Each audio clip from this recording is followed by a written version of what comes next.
Hey up guys, how's it going? Right, I've just watched Swansea versus Liverpool, and as the great man Bill Shankly once said, how he wanted to turn Liverpool Football Club into a bastion of invincibility. Right now I feel a bastion of frustratedness.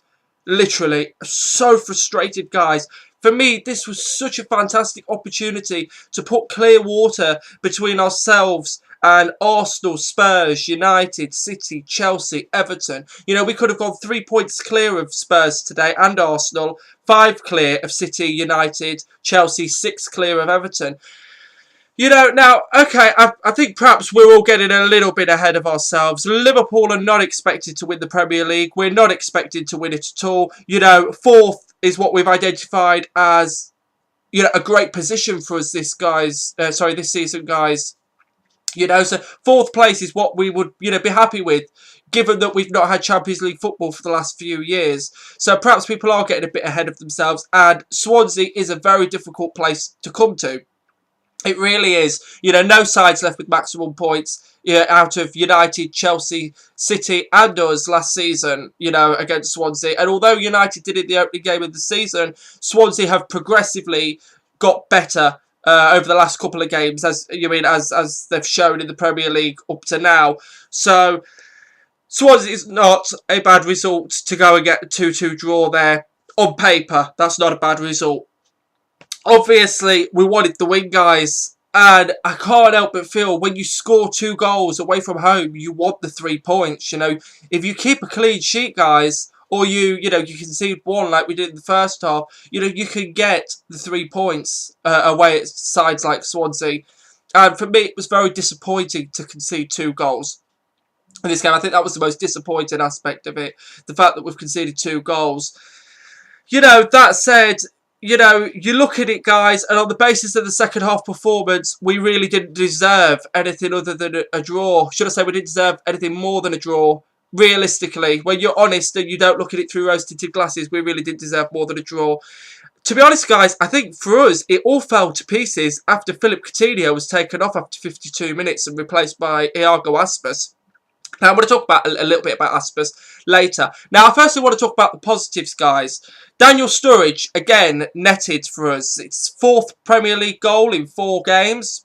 Fantastic from Daniel Sturridge. He latched on to a poor back pass by Jonjo Shelvey, former Liverpool player, and hit it in the back of the net, in the corner of left-hand corner of the net.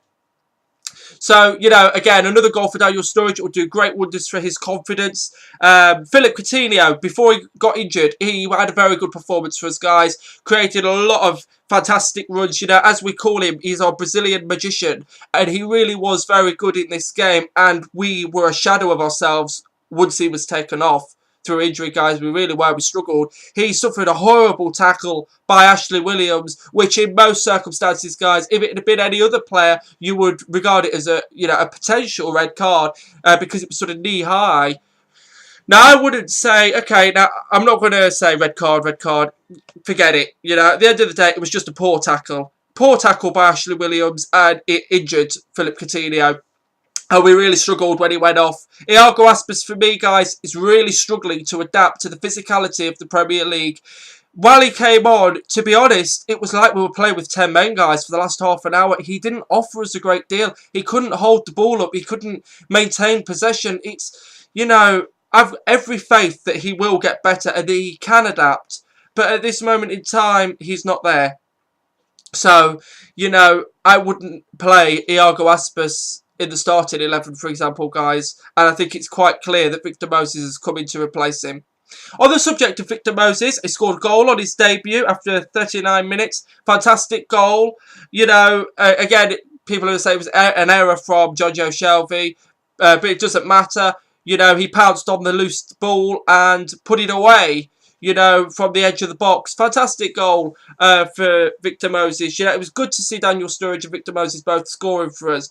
But that said, Jonjo Shelvey scored against us after 2 minutes. He opened the scoring. Sturridge equalised after 4 minutes for us.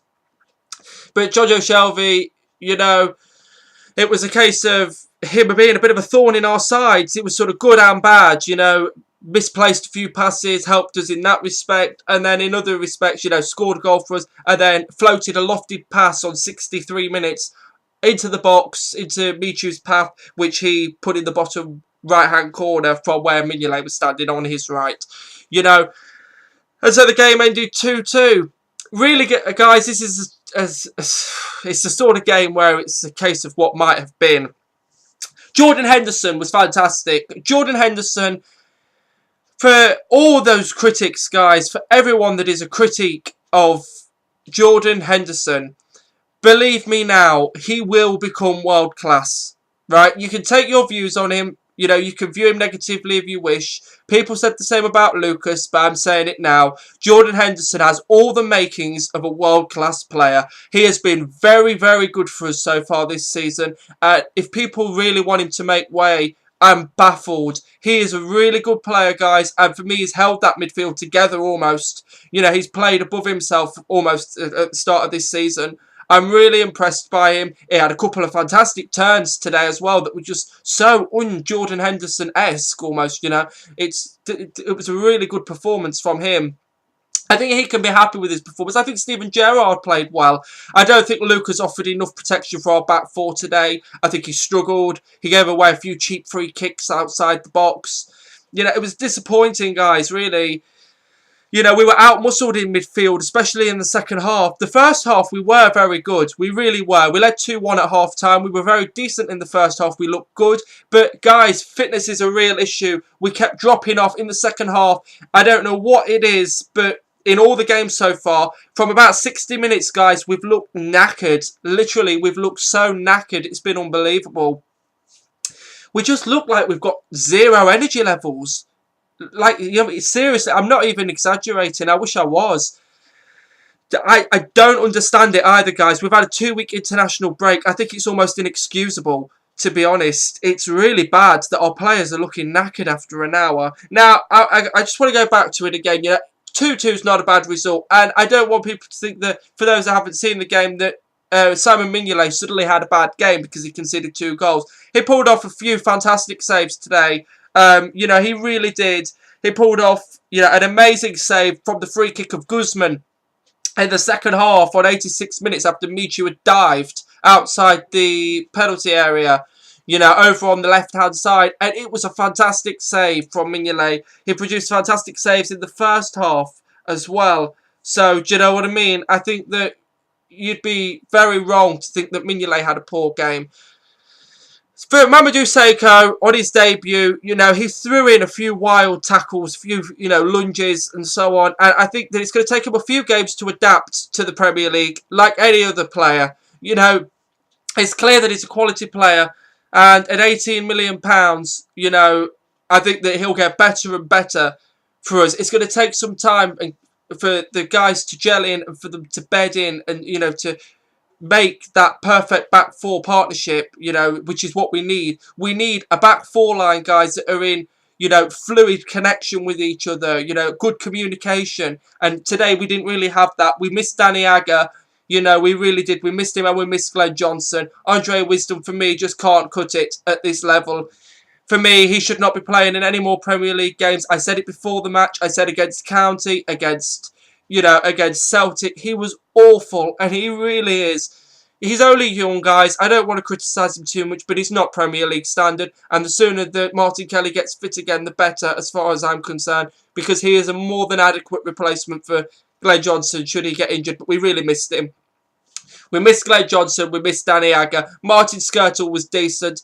Mamadou produced a fantastic goal line block, should I say, well, goal line tackle, you know, just after we'd gone 2-1 ahead. It was terrific on Boney when it looked like he was going to tap in, you know, into an empty net. And it was fantastic intervention from Martin Skirtle. He hurt himself in the process, but it was terrific. What was so good, guys, was the players looked visibly gutted at full time. At 2-2, the players looked absolutely devastated. And that's good, you know, because it looks like, you know, we're setting the bar high now. We're setting the standards high. And, you know, we really, really clearly want to win every game. I can't help but feel deflated, guys. I'm really struggling with this. And I bet you guys, you must feel deflated as well. But I suppose when we look at the positives here, we've played 4, we're unbeaten in 4, we've won 3, we've drawn 1, we're the only team on 10 points, we are top of the league. We are top of the league. So, you know, at the end of the day, it's not been a disastrous start, has it, guys? Far from it. It's been a very good start. You know, it could have been so much worse. You know, we didn't win in 5 games last season, in our opening 5 games. So, you know what I mean? We've had a good start, guys. So, let's try not to be too downbeat. We go on to play Southampton next at Anfield. We should look, you know, we have to look to take the 3 points there. As long as we win all our home games, guys. You know, if we do well away from home, you know, we've won 1 at Villa Park and we've drawn at Swansea. That's not embarrassing. We've so far had very, very good results. So, you know, I think it's onwards and upwards from here. You know, we'll have to learn from this performance. And we'll just have to address it, guys. You know, in the training, you know, I think we need to have a good look at the fitness because there's something missing at this moment in time. But we have 1 more game now and then Luis Suarez returns. Where does he fit into this side, guys? Who would you have make way for Luis Suarez when he returns? Or should he not get straight in the side? Should he be on the bench? And, you know, should we stick with the starting 11 that played today? Anyway, guys, what's your thoughts on the match? I want to know your thoughts, please, and your player ratings. Where do you think we go from here? And, guys, you know what? Let's just savour it again. We are top of the league. Come on, guys. Come on. Cheers for watching, guys.